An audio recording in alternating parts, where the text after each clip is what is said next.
As a full-time writer, my morning routine is so important. I wake up naturally at 3 a.m., refreshed and ready for my 10-mile run.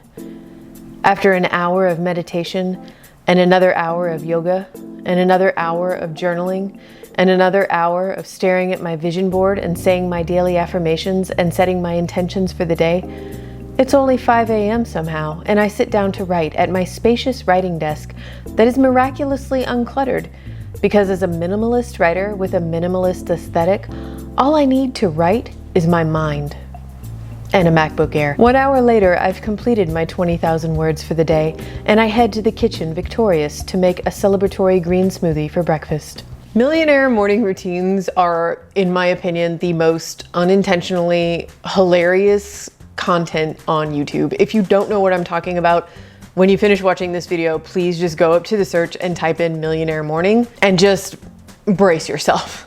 Some of them I think really are made with the best of intentions, but they all just come off like SNL parodies to me. And they kind of skim over the fact that you can really only have a morning like that if you're already rich. Kinda totally ignoring the privilege that comes with being able to have that kind of morning, that comes with being able to be productive, and even just being able to define productivity in that specific way. And it just really made me want to talk about writer life, author life, word count goals, and toxic productivity in our own writing book related community. I put up a poll earlier this week asking you guys how you set your goals when you're writing a first draft. And as you can see, tracking by word count was the overwhelming winner at 61%. The others did get some votes, and at some point or another in the last decade, I've done these too, setting goals by just how many pages you write, setting your goal by how many scenes you write or just by trying to hit certain beats in the story, and setting a time goal, which I have found to be really helpful, as in, instead of saying I'm going to write 1,000 hours, instead of saying I'm going to write 1,000 words, I say I'm going to write for 1 hour, and however many words I get in that hour is what I get. But there were also just a ton of really thoughtful comments in this poll, and I wanted to share a few of them. It's funny because word count is probably the least productive way to track progress, but it's also the most common. I say that as someone who tracks word count. Realistically, it would make more sense tracking scenes, since that really shows how far you are in the story and how complete the book is. The word count one was not working for me.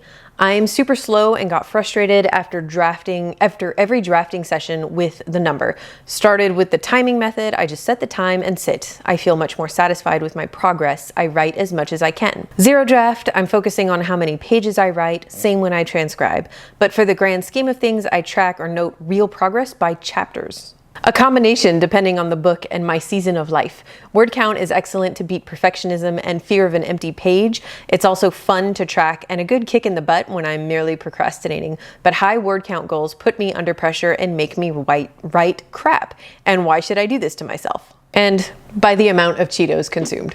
Fair. So despite the fact that word count overwhelmingly won the poll, you can see from the comments that there is a real diversity of goal setting happening. So I am going to be talking about word count goals a lot in this video because it does seem to be the one that if we don't all use it, we've used it at least at one point in the past to set our goals and track our writing. You probably also noticed that there is quite a bit of talk about quality versus quantity. This comes up a lot in conversations about word counts and toxic productivity. The general implication being that if you write a ton of words, they're not going to be quality. I actually do not agree with that. So I want to talk about quality versus quantity. And let's start with this story from Atomic Habits, a book by James Clear. The story is about a photography professor who split his class into two groups. Group A was the quantity group and would be graded by the amount of work they produced by the end of the term, with 100 photos earning an A.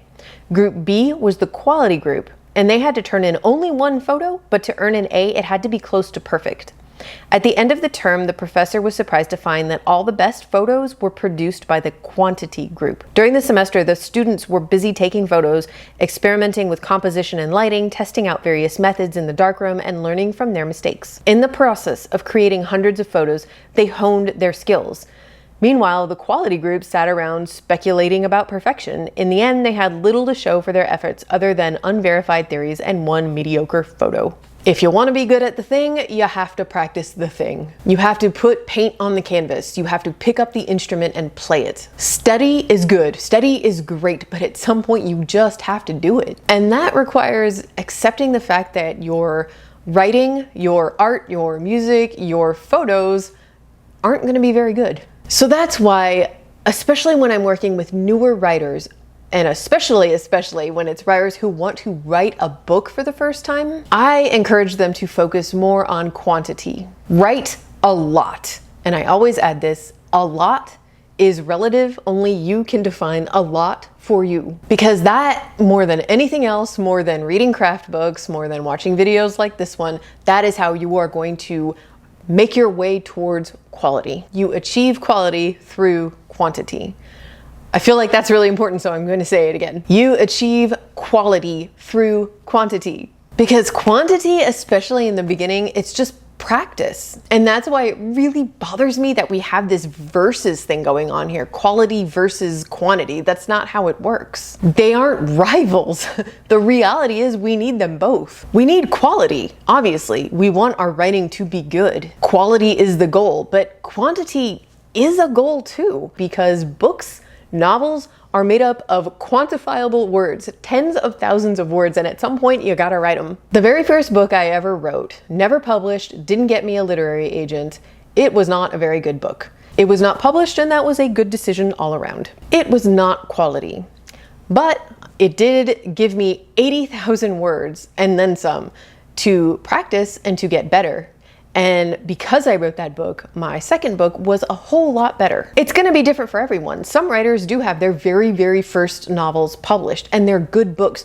But the truth is, we don't know how much rewriting went into that book before it was published. We don't know how many photos they took before they got that gallery-worthy shot. I know an author who has the most beautiful prose. I have such envy for her prose. And I can also attest to the fact that she writes lightning fast. I have literally watched her write. I have watched the screen and seen those first draft words come out of her at a level that I can only dream of achieving on like my fourth rewrite. The quality and the quantity both are so unfreaking believably high. And here's what I know about this author. She's written a ton of books. A lot of them are published, but a lot of them are not. She also writes extra scenes. Like if she's working on a book and she has an idea for a scene or like a one-off, almost like fan fiction, she will write it just to explore more, just to learn more about her world, even though she has no intention of putting it in the book. She has taken so many freaking photos, and every one she takes is better than the last. So I want to do away with this whole quality versus quantity thing and focus on how we can all get both. And recognize that it's going to look different for everybody. Because thinking that productivity looks the same for everyone, I think that's at the root of the toxicity. A lot of writers, especially in the beginning, feel inferior when they hear other writers talk about how they get these big, epic word counts in on a writing session. I actually had the opposite experience when I was a new writer. I wasn't particularly prolific. I wasn't getting like super high word counts, but I wasn't especially slow either. I was just somewhere in the middle. And as far as quality goes, I was mediocre at best. I had really just started getting involved in the online writing community, and I was intimidated, but I also found just a lot of the talk and being around other authors really inspiring. So I'm sure I had some envy if a writer would post something about, oh, I got 3,000 or 4,000 words in this session, because to me at that time, 1,500 words in a day was like a huge achievement for me. But I was seeing progress. My book was growing. It was becoming a book more and more every day. So ultimately, all that talk about word count, it never actually got me down. The one negative incident that really stands out in my mind was when this topic of word counts came up, and this one author who I don't know very well. She was an acquaintance, and she had a published book and another one under contract, and I really looked up to her and respected her. She came in the forum during this discussion and said something to the effect of, "It's so nice that you guys can get such high word counts in your writing sessions. Personally, I just can't because I care too much about the quality of my work. It takes time for me to craft the phrases to the point where I'm satisfied with them." You're probably thinking, wow, that is super pretentious and this person is clearly being defensive. But at the time, I actually didn't recognize her insecurities. That comment really got under my skin. I started to worry that by not going super slow and stressing over every single phrase, I was being a bad writer. Some authors just write slowly, and there's nothing wrong with that. And this particular author since then has published several more books, so obviously her process works. But I do worry that for a new writer like I was back then to think, oh, I have to really pick over every single sentence until it's perfect. That's how a lot of first drafts never get written. And defensiveness, man, it just comes up in all of these conversations about word counts. It goes both ways. Writers who get high word counts get defensive about the quality of their work. Writers who go more slowly sometimes just get defensive over the fact that it takes them longer to write a draft. That's actually part of why I didn't mention this in my last few vlogs, but in March, I had the highest word count days I've ever had. Ever. A few days of 7,000 words, a few days of 8,000 to 9,000 words, and one day where I wrote 11,000 words. I didn't mention it, one, because I didn't want anyone to feel like that kind of inferiority or feel weird pressure that they should be seeing those kind of word counts, because I know writers of all levels, including new writers, watch my videos, and I don't want to make anybody feel like that. But honestly, I also didn't say anything about it because I knew there would be people out there watching who would think, wow, those words must be trash. And at the risk of sounding defensive, I have to tell you this. I am so proud of the 11,000 words I wrote that day. It was all in one book, and I think it is among some of the best quality writing I have done this year. I started writing at 9 a.m. I wrote till noon. I took an hour break. I wrote from 1 to 4, and that was it, 11,000 words. I literally did not do anything else. I kept my head in that story, in that world the whole time. And the more, as every hour passed, the deeper I sunk into it. It was just that whole getting into the zone thing, you know? Quantity and quality really do go together. Now, could I do that every single day?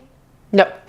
After that essentially 5-day period where I wrote 40,000 words, I took a break from writing for a few days. And I have not tried to hit that since, not even close. Something I really want to emphasize here is that I started writing my first book in 2007, and I started writing books full-time in 2019. So there's over a decade in there of taken photos. I just don't want anybody watching this right now to think, okay, I'm gonna try pushing myself to 10,000 words a day because that will lead me to quality, because 3 years ago, if I had tried that, I would have burned out so hard. I think you just have to practice a lot, write a lot, again, by your own definition, for years. And the more you do it, the easier it is for you to sink into that zone. The discussion about productivity becomes toxic when setting goals, like setting word count goals, becomes arbitrary.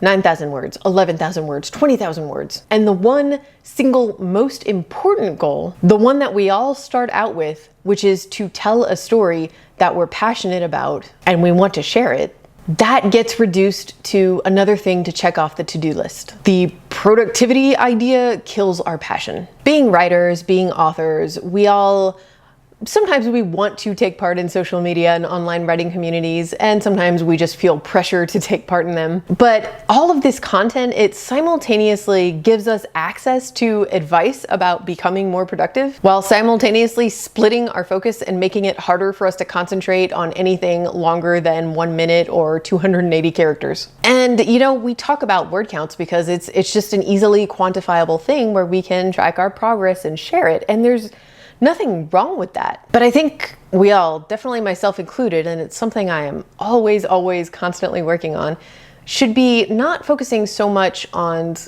quality and quantity and more about what it is that we need to do to get ourselves into that zone where the story is just flowing and we're getting the best of both worlds. We need to figure out what productivity means to each of us individually, because we are all going to have definitions. Sometimes I get questions in the comments of my videos or questions in my workshops about setting writing goals, about how many word counts should I be aiming for. And it's incredibly hard for me to answer that question because I don't know the writer. I don't know their personality, their mental health. There are so many factors that go into this. It really is an individual decision, but hopefully this will be helpful. I can share a little bit with you about my kind of journey on figuring out what makes a day, a writing day, productive for me? So one thing I've really had to examine a lot, especially since I have become a full-time freelancer, is when I need to power through, as in when I need to write when I don't feel like writing and it will ultimately be a good thing, and when I should not power through because it will ultimately be a bad thing because I will burn out. Because sometimes powering through is necessary.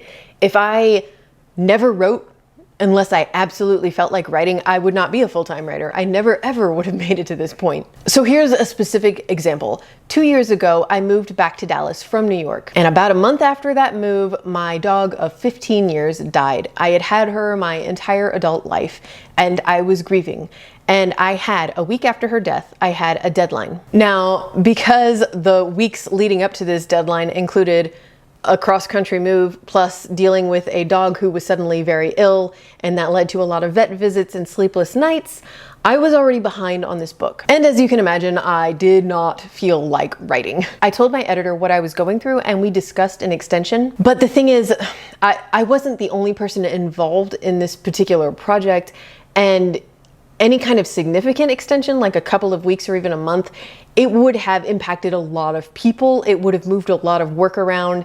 It would have inconvenienced a lot of people. It would have actually pushed the production schedule back. So I hit the deadline. I wrote a lot every day, 4 or 5 days in a row, even though I did not feel like it at all. And I turned that book in. The editor did offer an extension, so the way I came to that decision to go ahead and power through was I thought to myself, okay, back when I was a public school teacher, I was a band director. What did it take for me to call in sick to work? Because I couldn't get substitute teachers. It was just, we all covered for each other. You can't really find a substitute to teach band. So it would mean calling my colleagues and telling them to cover my classes, which would mean they would not have conference periods. They would have incredibly full days. They would be very inconvenienced. So because of that, I always thought really long and hard before I called in to work. And I thought to myself, in this situation that I was in with this deadline, if I had that job, that teaching job, the way I was feeling right now, would I call into work? And the answer was no, I would not. I would have gone to work. It would have been hard at first, but honestly, because I loved teaching and I loved my students, it probably would have been a great distraction for me for everything I was going through. And ultimately, I would have been really glad that I went into work. And so that's what I did, because I had to teach writing like my job, because it is my job just as much as teaching was my job. Can I write when I'm in a bad place? In certain cases, yes, I can. This is a whole other topic for a whole other video, but so many people do not have the privilege of calling into work at all. And another thing I think about often is, how would I feel if I was getting prepped for surgery and I overheard the surgeon going, God, I really didn't want to come in today. I almost called in. I have to imagine that doctors feel this way too, because they are human beings and sometimes they don't want to go to work, but they do, and they do excellent, highly focused work, because it's their job. And because sometimes powering through is just what you have to do. And then there are other times where powering through is something you should not do under any circumstances, because it might harm you and it might make everything even worse. And that brings me to another reason that productivity advice and videos and Instagram posts and whatever about writer life and author life and word count goals can get toxic. Even when they're made with the best of intentions, is because they don't acknowledge the privilege involved in what productivity even is. There are so many reasons that productivity for one person is not going to look anything like productivity for another person. It's just, I think, human nature that we're attracted to these aesthetically pleasing videos and pictures and quotes and all that stuff about productivity, because we equate productivity with success and we aspire to success, so we're going to find this motivational, or at least we're supposed to. We think we're going to find these things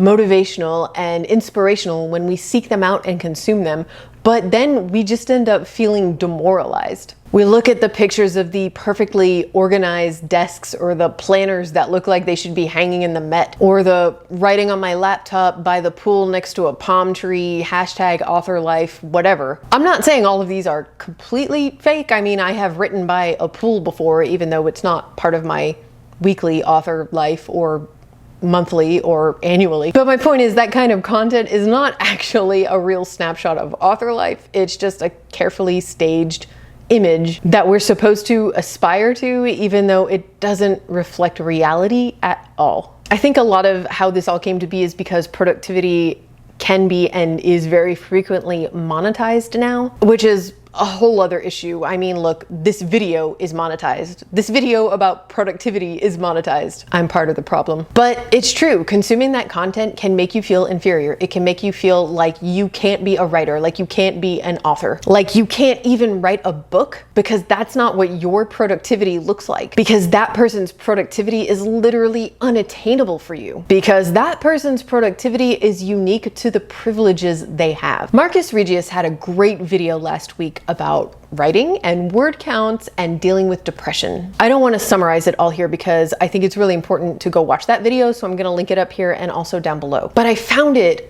really fascinating and telling that Marcus said that while dealing with depression, he didn't stop writing.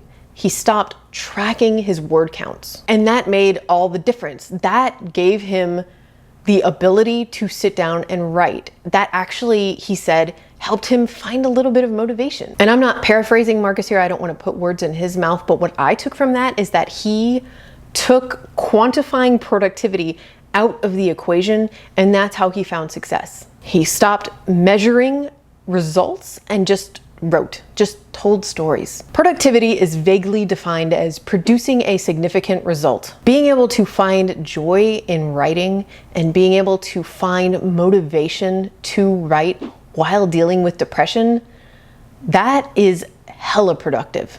So here's my challenge to you. In the comments, please share what a productive writing session looks like to you and what makes it productive. Why is it productive? I can't wait to read what you guys come up with. Thank you so much for watching, and I'll see you later this week with another video. Bye.